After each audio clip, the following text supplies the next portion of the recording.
হ্যাঁ, আরে এ তো খুব একটা সুন্দর ফুটফুটে ছেলে বাচ্চা, না কিছু একটা তো করতেই হবে। মালিক, বাচ্চা আর মা ঠিক আছে তো? আপনার স্ত্রী তো হিজড়া সন্তান জন্ম দিয়েছে। কি? এই সন্তান করবেন কি? এই সমাজে তো কলঙ্ক হয়ে যাবে। এখন আমি কি করব? মালিক, যা করার আমি করে নিচ্ছি। দিদিমণি, আপনার কোলে হিজড়া সন্তান জন্ম নিয়েছে। কি বললো? আমি বীজ দিয়ে দিচ্ছি। তাই তো, এই সমাজে হিজড়া সন্তান থাকা একটি কলঙ্ক। শরীর তো পুরো সাদা হয়ে গেছে। নিয়ে চলো।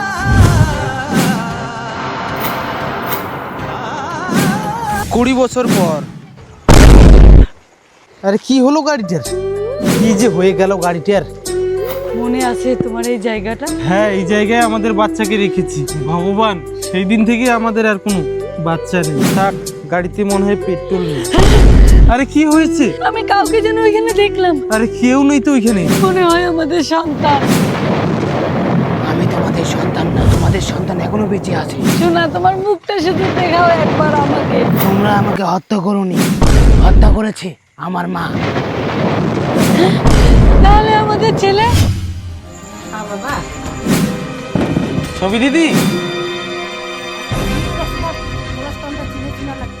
আছে কি এখনো এই বাড়িতে?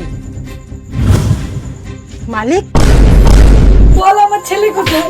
আমাকে কে অধিকার দিয়েছে আমার কাছ থেকে আমার ছেলেকে কেড়ে নেওয়ার? আরে কে তোমরা আমার মাকে মারতেছো? এ তোমার মা না, এ হলো একটা শয়তান মহিলা।